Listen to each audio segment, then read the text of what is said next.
So I just, so lollies are going around, used to sign-on sheet and an evaluation form is going around as well. So like I said before, we are filming this session, so if anyone, again, doesn't want to be filmed, you're free to leave the lecture theatre, and I can give this session another time to you when I don't need to send it for my TAFE assignment.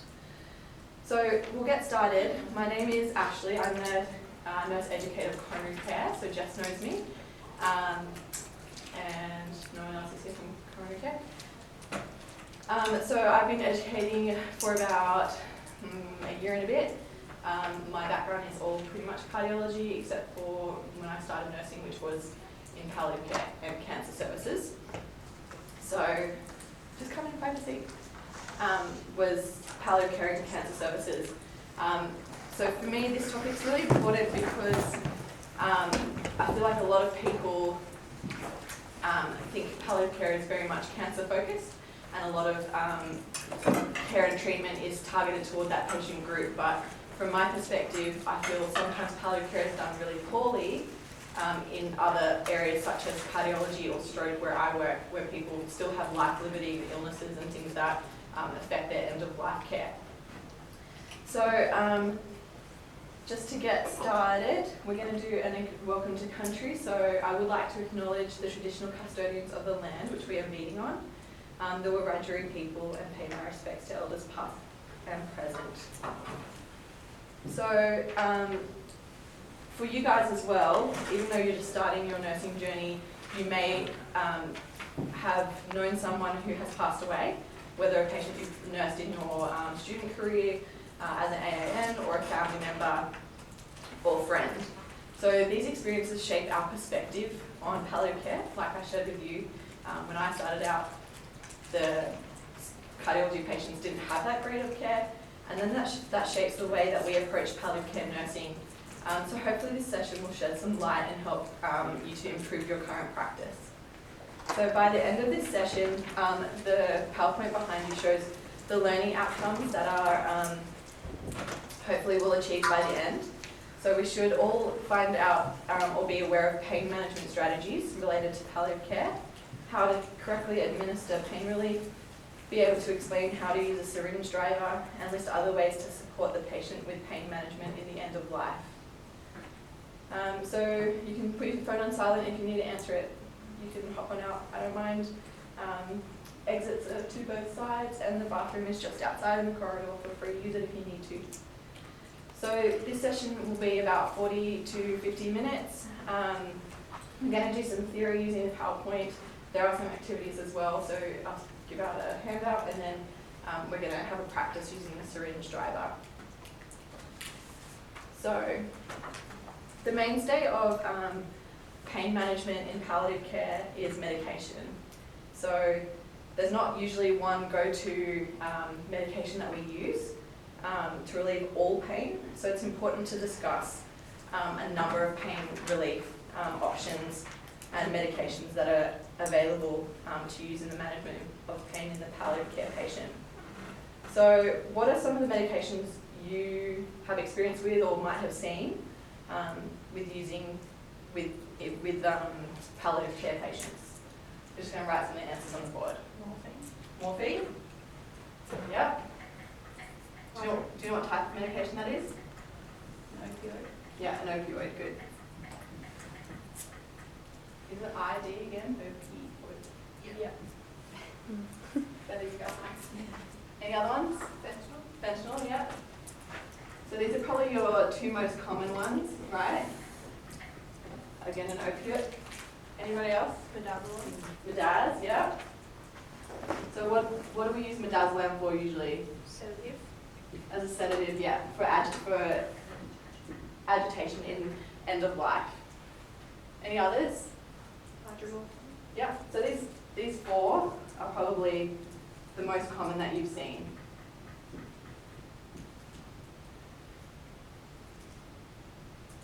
Anybody else? What about dexamethasone? Anyone heard of that? Yeah. What is it? Isn't it a steroid? It is a steroid. Very good. What about pregabalin or gabapentin. Sound familiar? Yeah.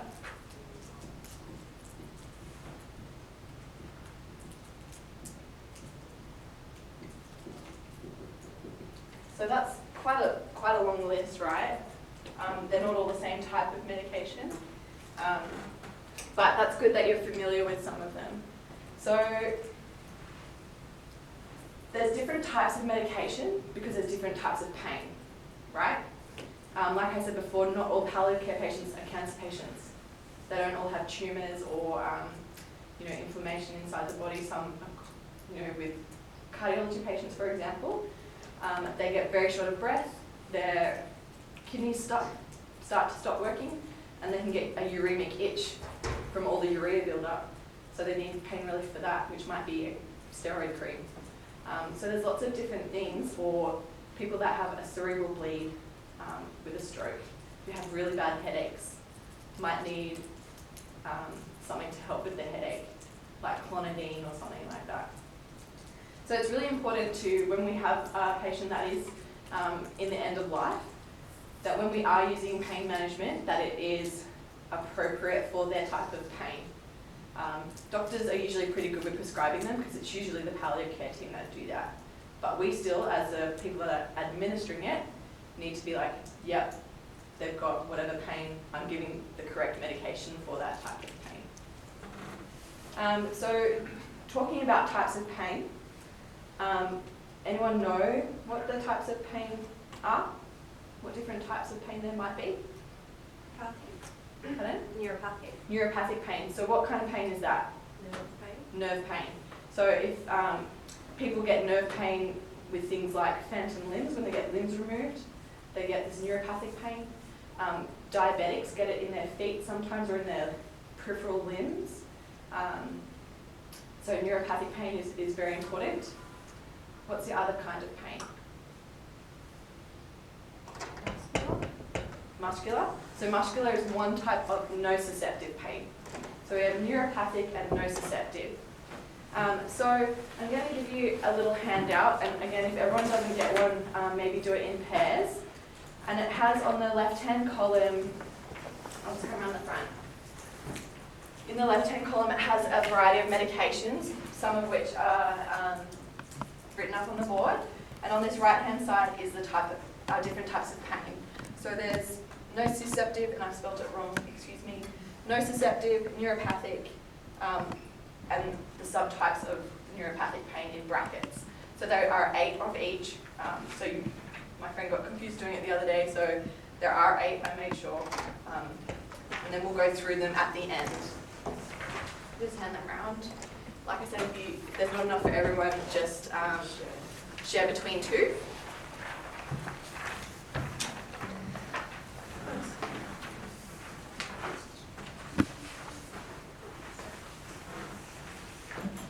So for those of you who've just come in, we're just talking about, we've just written on the board some types of pain relief that we use in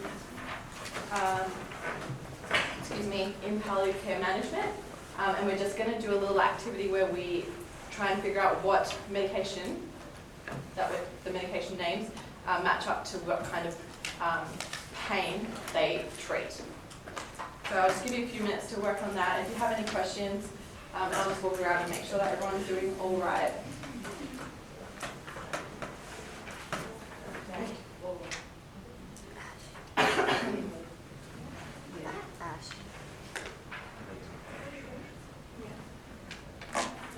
So it's like going down from like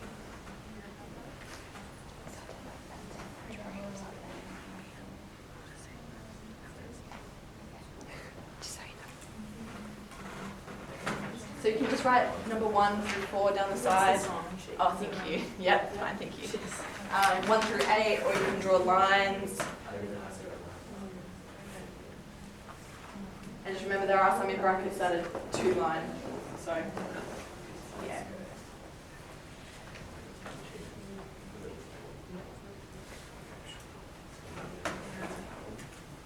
How's everyone doing? Are you familiar with all the different drugs on the left-hand column? Or most of them? Yeah.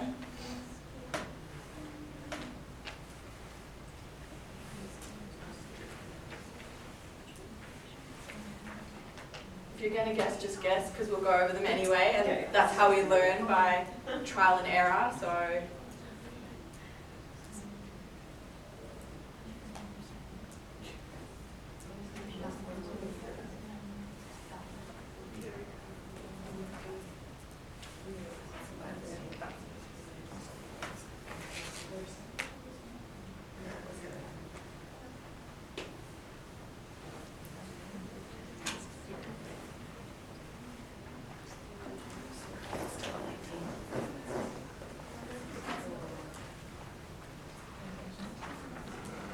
Seventeen minutes.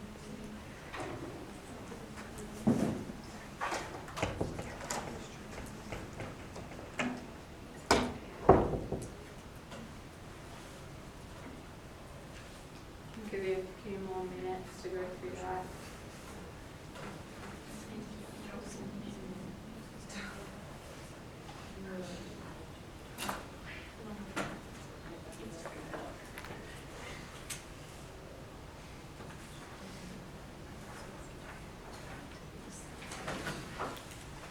How you're going? Done? Some of you? Okay. So we'll go through it now, and we'll just say it out as a group. So I'll say what type of drug, and you guys can let me know what type of pain you think it is. So how about morphine? Pardon? Yeah, nociceptive. Sorry, I put an O in there. It shouldn't be an O. It's just nos.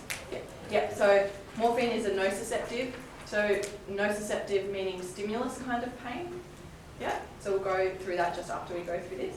What about fentanyl? What did you think fentanyl was? Nociceptive. Yeah. So nociceptive as well. So just like morphine, it is also an opioid medication, and have a similar acting way that they act. What about pregabalin? For the Nerve pain, so neuropathic pain, yeah, very good. So pregabalin is often used for cancer pain or phantom limb pain, because it can push on nerves. If you have a tumour growing in your back or in a limb or something, it can actually push on nerves and cause nerve pain.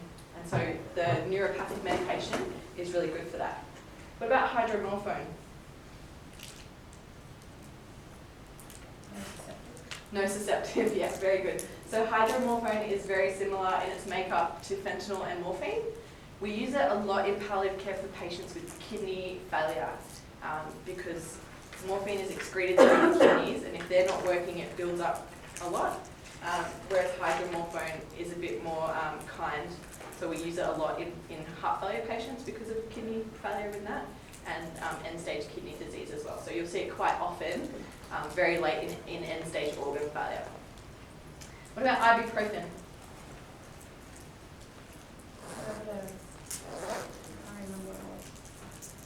What kind of drug? Anti-inflammatory. It is an anti-inflammatory. I don't know what it is. I don't have a shape.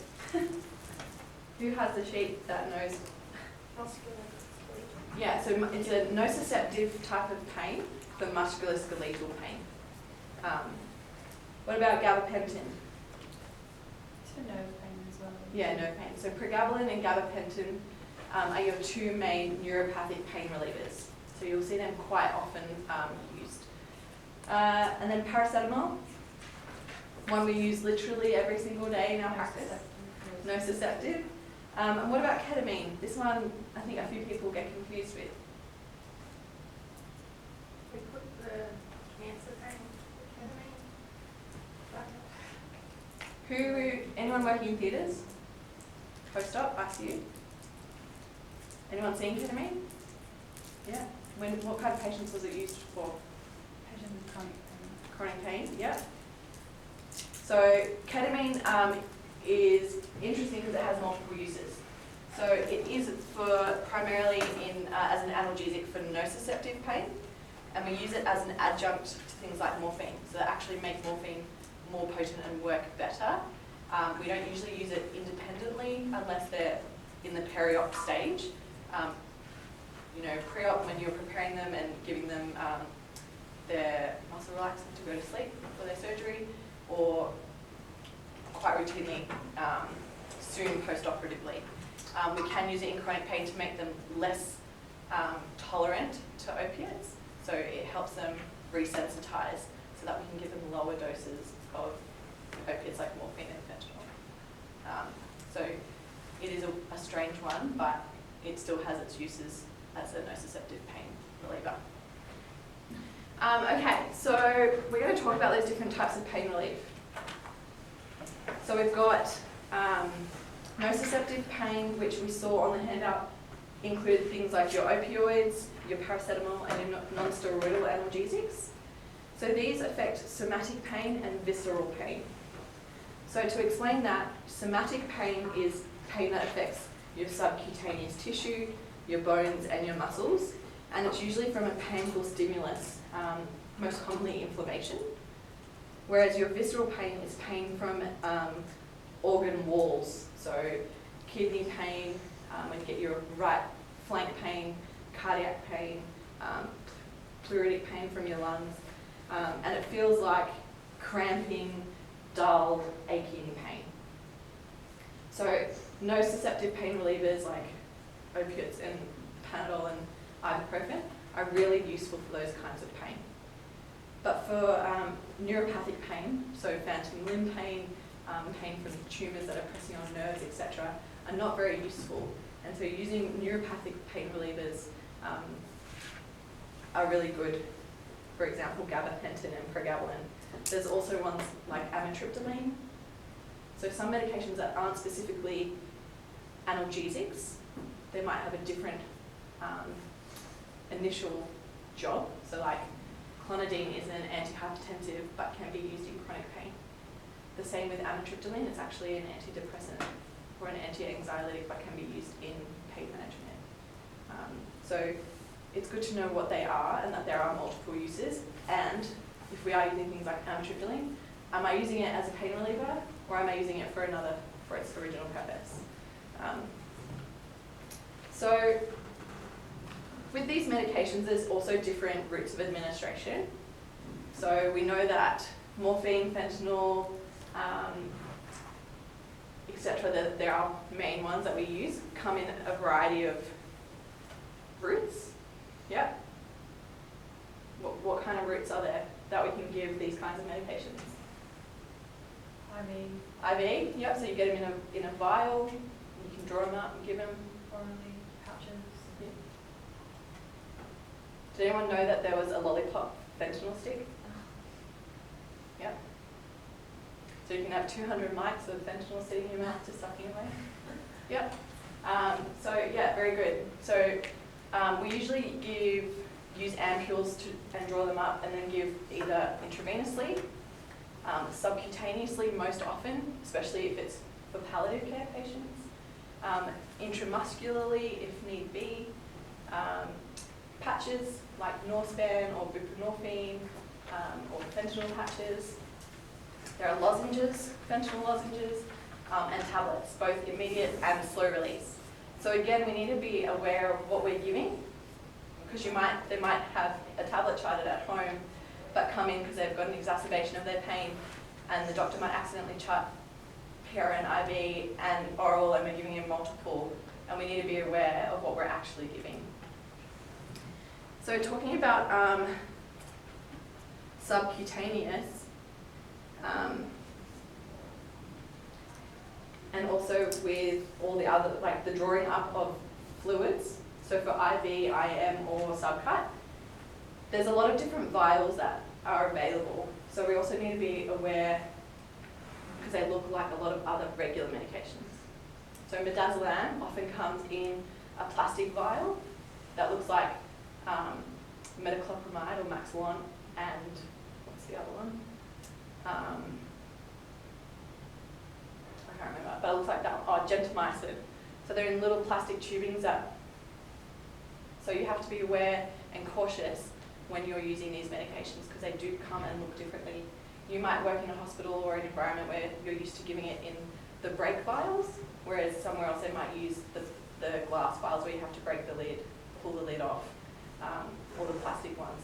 And you might think, oh, well, that doesn't exist, well, why am I giving that? And it might look different and be of a different dose. So we have to be super cautious when doing those things. So moving on, we're going to have a look at a syringe driver. So the syringe driver is this. I'll let you pass it around. Has anyone ever seen a syringe driver before? When or what situations do you think you would use one? Palliative, yeah. Yeah, so it's like a PCA, yeah. So a syringe driver is a continuous machine. A lot of times in hospital you might be with somebody and you might be giving 4th hourly PRN or 2nd hourly PRN to a patient. A syringe driver allows us to give multiple medications. It's not just one type. Continuously, so this patient gets a continuous flow of analgesia, which is especially important in the end of life, especially if they're, actively dying and they're not going to get home or they are at home and they need comfort. So have a look at that. You can turn it on and see what it looks like. So the syringe driver is subcutaneous by route, and they can be used in the hospital and in the community. So it's super important that people looking after palliative care patients, which for us, our population is aging, right? People are just getting older and there's more and more of them. So we need to be super aware of what we're going to be managing in the future. So we're going to do a demonstration. So Jess, did you want to help me demonstrate how to use it? So I've got a checklist here, which we use on the ward so that we can follow, so we don't get mixed up.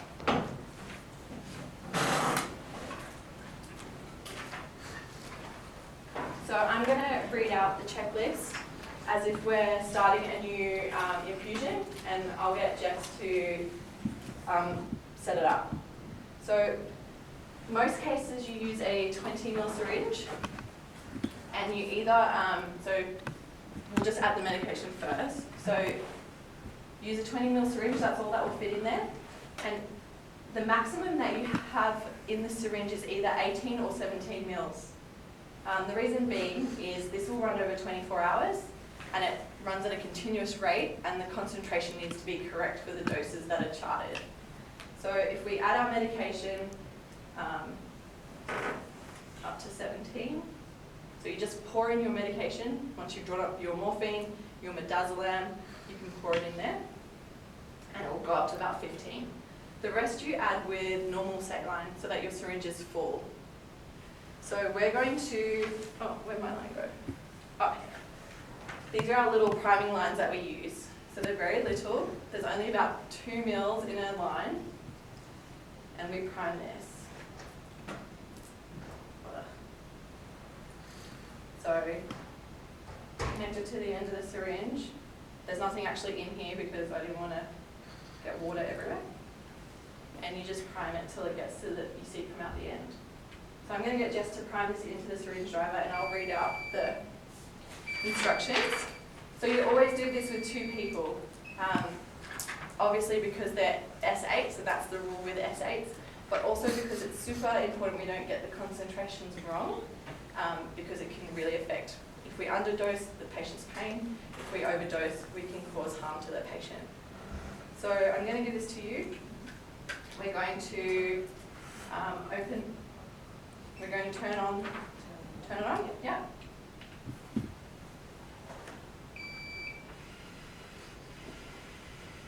Yeah. We're going to move the actuator, which is this bit, all the way to the back by pressing the back or fast forward key down there. And each of you can have a look and have a go in a little while. So you just got to keep it going until it hits the back. So that's all done. So now what we're going to do is we're going to lift up the clamp, this bit, and turn it 180 degrees. So pull it up, straight up, and then turn it to the side,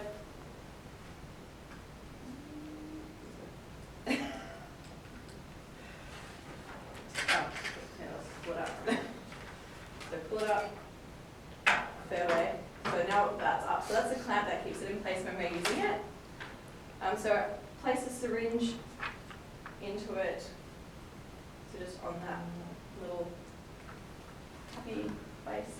And the little, the tip of it has to sit, there's some little hands that it sits in to tap the back. We just have to make sure that's in there, nice and tight. Yep, and that, you might need to move it forward a bit so that this sits in there. And so we just need to move this so that it meets there.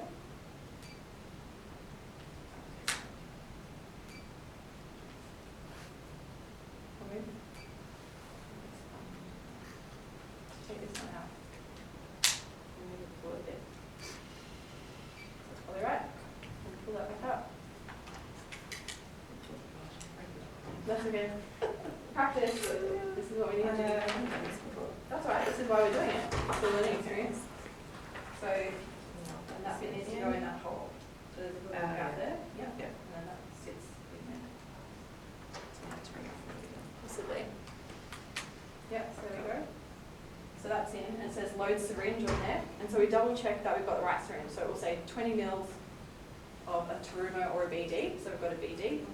So we can say yes to start and confirm. Yep. Then we have to prime a new line.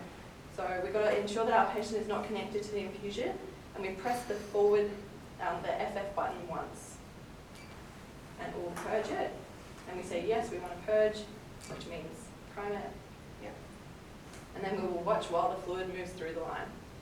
So hold the FF button until a drop of medication comes out the top. So you just hold it down. Yeah, so we can say yes, and then hold it down. So this is moving because it's pushing some medication through the line. So we'll pretend that we're all connected. So we'll connect the patient, and then we'll press yes to resume. So stop, and then, yeah. And then yes to resume, yeah. So on the front, if you turn it around, there's a few bits of information. What do they say? It says volume 16.3 mils, duration, rate, and confirm. Yeah. So it tells you how much is left in the syringe once it is purged. It tells you the rate that it's going to run. At how many mils per hour, so this one says 0.73, and it will tell you how long it's going to run over, so it says 23 hours. So it tells you how much time you've got, how much is running each hour, so that if they do need breakthrough, the doctor can be like, we know how much they're getting,